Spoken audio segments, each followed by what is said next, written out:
Hello students, video शुरू करने से पहले प्लीज चैनल को लाइक, शेयर और सब्सक्राइब जरूर करें।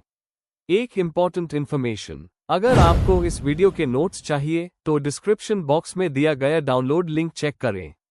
Thank you. चलिए शुरू करते हैं। इस वीडियो में हम पढ़ेंगे BES 125 understanding disciplines and subjects के प्रीवियस ईयर और most important questions with answers. ये क्वेश्चंस आपके एग्जाम के लिए बहुत इंपॉर्टेंट है। अगर आपने ये अच्छे से कर लिए तो एग्जाम निकलना पक्का है। Let's begin. Question 1, explain the strategies for including specific areas of knowledge in school curriculum. Question explanation. इस क्वेश्चन में हमें ये बताना है कि स्कूल करिकुलम में अलग अलग नॉलेज एरियाज को कैसे इंक्लूड किया जाता है। मतलब ये समझाना है कि कौन से स्टेप्स, मेथड्स और अप्रोचेस यूज किए जाते हैं ताकि करिकुलम बैलेंस्ड, मीनिंगफुल और स्टूडेंट के लिए यूजफुल हो। आंसर। इंट्रोडक्शन। स्कूल करिकुलम सिर्फ सब्जेक्ट्स का कलेक्शन नहीं होता, बल्कि ये स्टूडेंट्स के पूरे लर्निंग एक्सपीरियंस को डिफाइन करता है। एरियाज ऑफ नॉलेज का मतलब है science, arts, humanities, social studies जैसे फील्ड्स जो एक स्टूडेंट को ऑल राउंड डेवलप करते हैं। इन एरियाज को इंक्लूड करने के लिए स्कूल्स को प्लानिंग और क्लियर स्ट्रैटेजी की जरूरत होती है। एजुकेशनल थिंकर्स जैसे जॉन डेवी ने कहा है कि लर्निंग तभी मीनिंगफुल होती है जब वो रियल लाइफ से जुड़ी हो। Main body. 1, कोर और स्पेसिफिक नॉलेज एरियाज का चुनाव। सबसे पहले करिकुलम बनाते वक्त कोर नॉलेज एरियाज को आइडेंटिफाई किया जाता है, जैसे लैंग्वेज, मैथ्स, साइंस और सोशल स्टडीज। इसके अलावा स्पेसिफिक एरियाज जैसे मोरल वैल्यूज, एनवायरनमेंट और टेक्नोलॉजी को भी इंक्लूड किया जाता है। यह सिलेक्शन स्टूडेंट्स की एज, उनके फ्यूचर नीड्स और नेशनल एजुकेशन पॉलिसीज के बेस पर होता है। एग्जाम्पल, इंडिया के NEP 2020 में कोडिंग, वोकेशनल स्किल्स और आर्ट इंटीग्रेशन को स्कूल लेवल पर इंक्लूड करने पर जोर दिया गया है। 2, इंटरडिसिप्लिनरी और मल्टीडिसिप्लिनरी अप्रोच का उपयोग। आज के टाइम में सब्जेक्ट्स को अलग नहीं रखा जाता, बल्कि उन्हें एक दूसरे से कनेक्ट किया जाता है।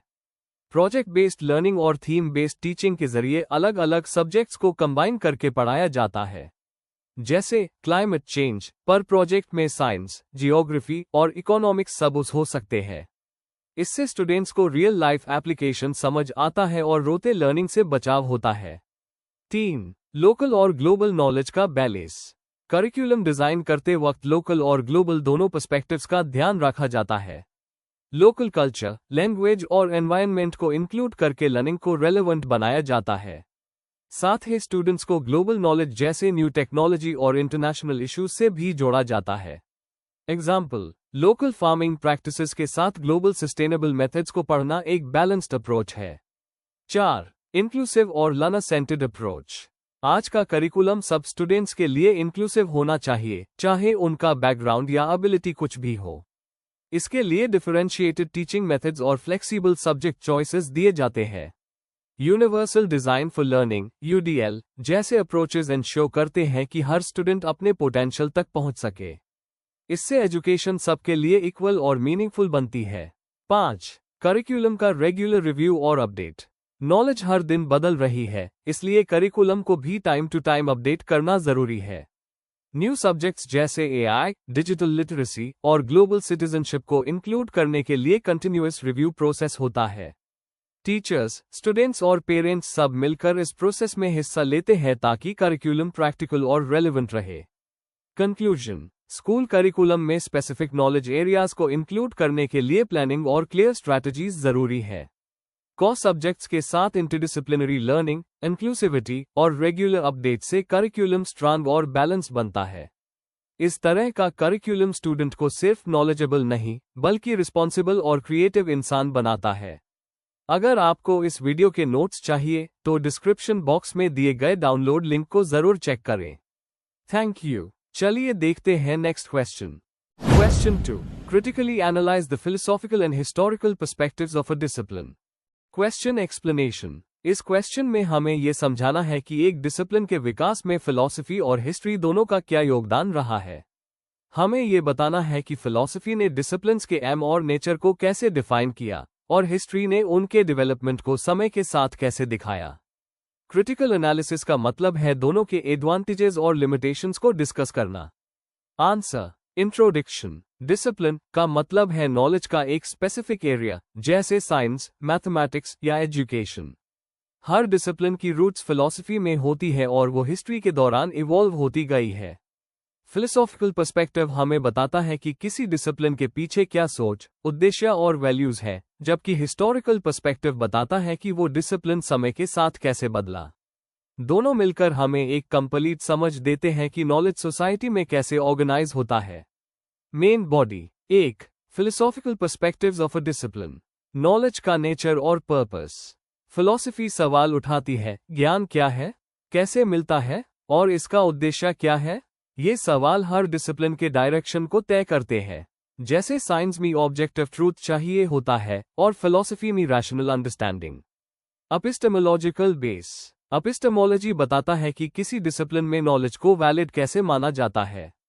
नेचुरल साइंस में एक्सपेरिमेंट और ऑब्जर्वेशन पर भरोसा होता है, जबकि सोशल साइंस में इंटरप्रिटेशन और रीजनिंग पर। एथिकल और वैल्यू डायमेंशंस। फिलॉसफी हर डिसिप्लिन में मोरल और एथिकल वैल्यूज को एम्फसाइज करती है।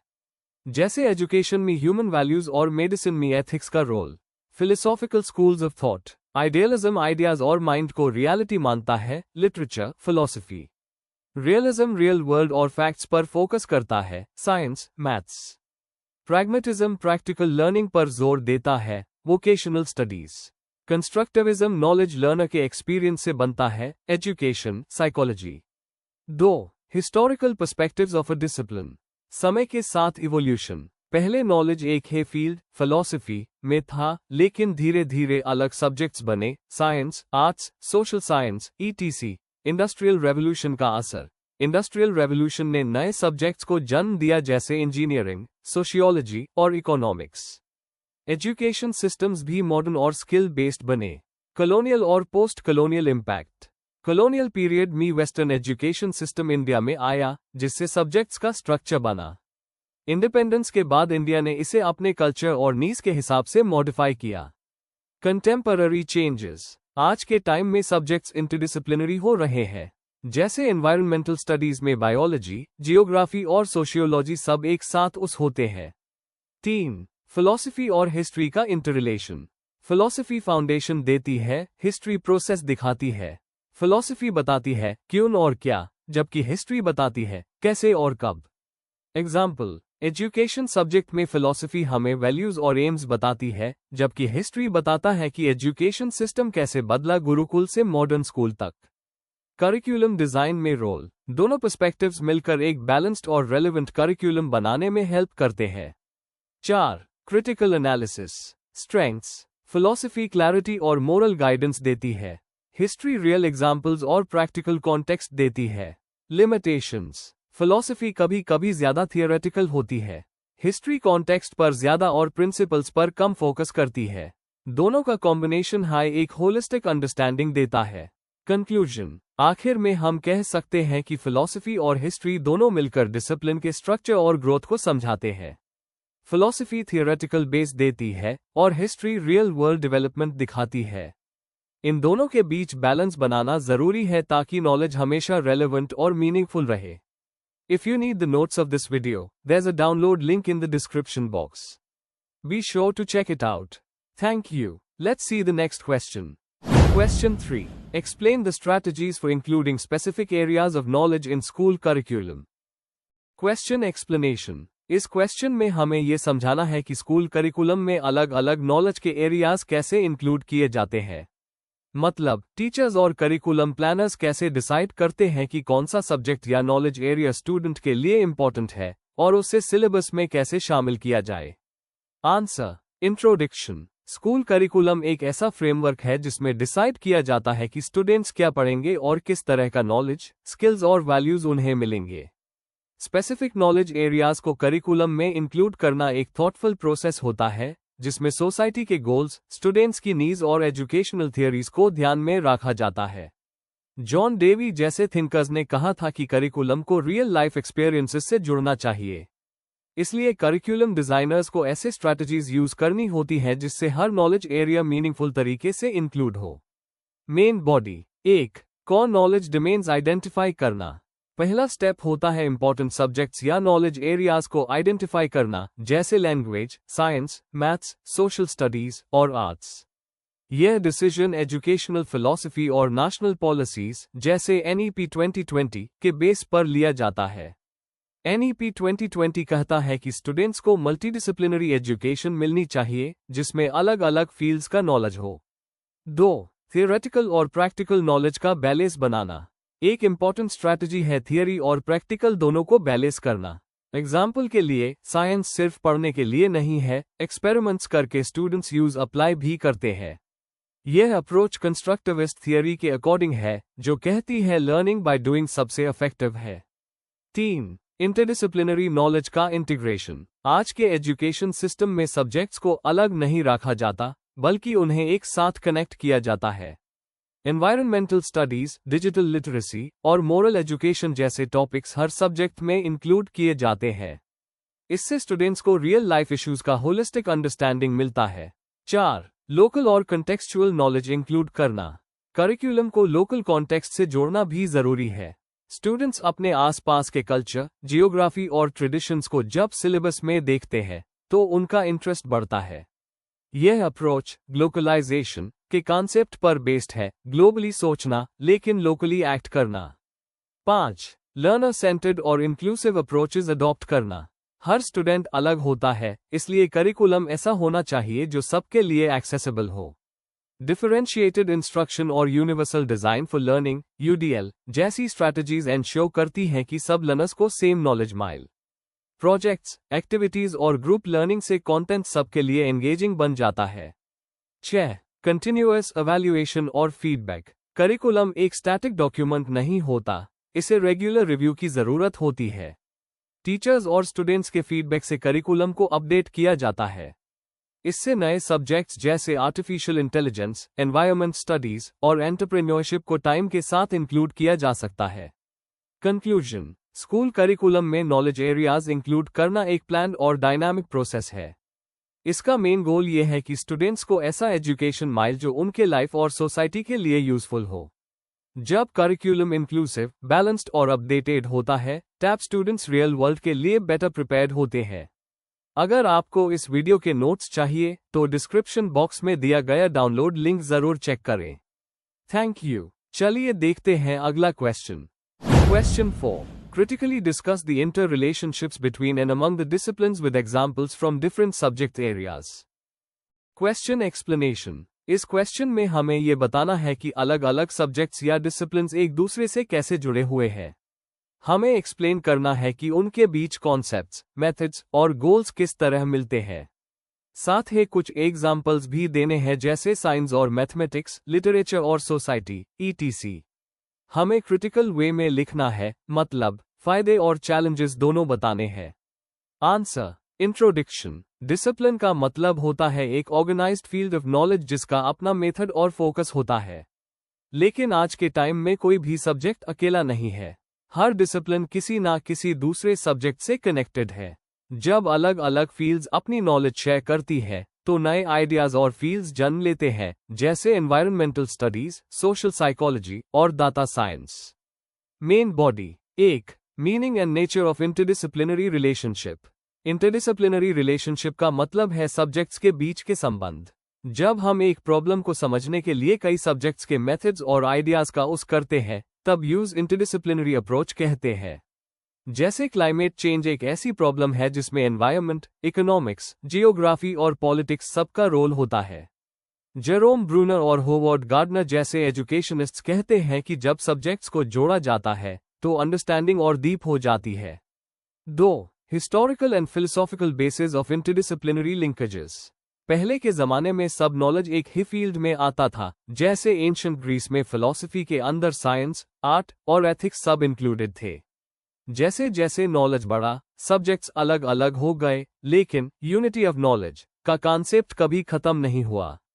जॉन डेवी ने भी कहा था कि रियल लाइफ प्रॉब्लम्स एक सिंगल सब्जेक्ट से सॉल्व नहीं होते, इसलिए इंटीग्रेटेड लर्निंग जरूरी है। यही सोच एजुकेशन में भी दिखाई देती है, जहां हर सब्जेक्ट को एक दूसरे से जोड़ने की कोशिश होती है।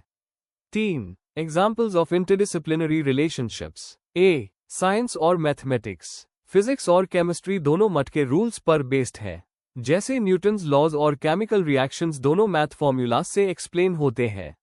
बी सोशल साइंस और लिटरेचर। लिटरेचर सोसाइटी का रिफ्लेक्शन होती है और सोशियोलॉजी एस सोसाइटी को स्टडी करता है। जैसे चार्ल्स डिकेंस के नोवेल से इंडस्ट्रियल सोसाइटी समझने में मदद मिलती है। सी जियोग्राफी और इकोनॉमिक्स। जियोग्राफी एनवायरनमेंट और रिसोर्सेज बताता है और इकोनॉमिक्स अन रिसोर्सेज का यूज और डिस्ट्रीब्यूशन। दोनों मिलकर सस्टेनेबल डेवलपमेंट जैसे कॉन्सेप्ट्स को डिफाइन करते हैं। डी साइंस और ह्यूमैनिटीज। आर्टिफिशियल इंटेलिजेंस और बायोटेक्नोलॉजी जैसे फील्ड्स में एथिक्स, मॉरल फिलॉसफी का रोल बहुत इंपॉर्टेंट है। ये सब एग्जाम्पल्स दिखाते हैं कि हर सब्जेक्ट किसी ना किसी तरह दूसरे से लिंक्ड है। 4. Benefits and challenges of interdisciplinary approach. Benefits. Students का क्रिटिकल और क्रिएटिव थिंकिंग बढ़ता है। नॉलेज ज्यादा मीनिंगफुल और रियल लाइफ से कनेक्टेड होती है। नए रिसर्च एरियाज और इनोवेशंस निकलते हैं। लर्निंग सिर्फ बुक्स तक सीमित नहीं रहती। चैलेंजेस। डिफरेंट सब्जेक्ट्स के मेथड्स और टर्म्स मिक्स होने से कंफ्यूजन हो सकता है। टीचर्स को इंटरडिसिप्लिनरी टीचिंग के लिए ट्रेनिंग चाहिए होती है। स्कूल्स और यूनिवर्सिटीज का स्ट्रक्चर अभी भी ट्रेडिशनल सब्जेक्ट्स पर बेस्ड है, इसलिए इंटरडिसिप्लिनरी अप्रोच यूजफुल है, लेकिन उसके लिए प्लानिंग और कोऑपरेशन जरूरी है। 5. Educational implications. करिकुलम ऐसे डिजाइन होने चाहिए जहां प्रोजेक्ट्स और थीम्स मल्टीपल सब्जेक्ट्स को कनेक्ट करें। NEP 2020 भी मल्टीडिसिप्लिनरी एजुकेशन पर जोर देता है, जिससे क्रिएटिविटी और एम्प्लॉयबिलिटी बढ़े। स्टूडेंट्स को एनकरेज करना चाहिए कि वो साइंस, आर्ट और सोशल स्टडीज को एक साथ एक्सप्लोर करें। इससे लर्निंग प्रैक्टिकल और इंटरेस्टिंग बन जाती है। कंक्लूजन। अंत में हम कह सकते हैं कि डिसिप्लिन्स के बीच के रिलेशनशिप्स नॉलेज को ज्यादा क्रिएटिव और मीनिंगफुल बनाते हैं। जब सब्जेक्ट्स मिलकर काम करते हैं तो नई सोच और इनोवेशन होती है। चैलेंजेस जरूर है, पर इंटरडिसिप्लिनरी अप्रोच मॉडर्न एजुकेशन का फ्यूचर है। यह स्टूडेंट्स को रियल लाइफ प्रॉब्लम्स के लिए रेडी करता है। Before we end, please like, share and subscribe the channel for more such study materials and one important information। अगर आपको नोट्स चाहिए तो डिस्क्रिप्शन बॉक्स में डाउनलोड लिंक दिया हुआ है, जरूर चेक करें। Thank you.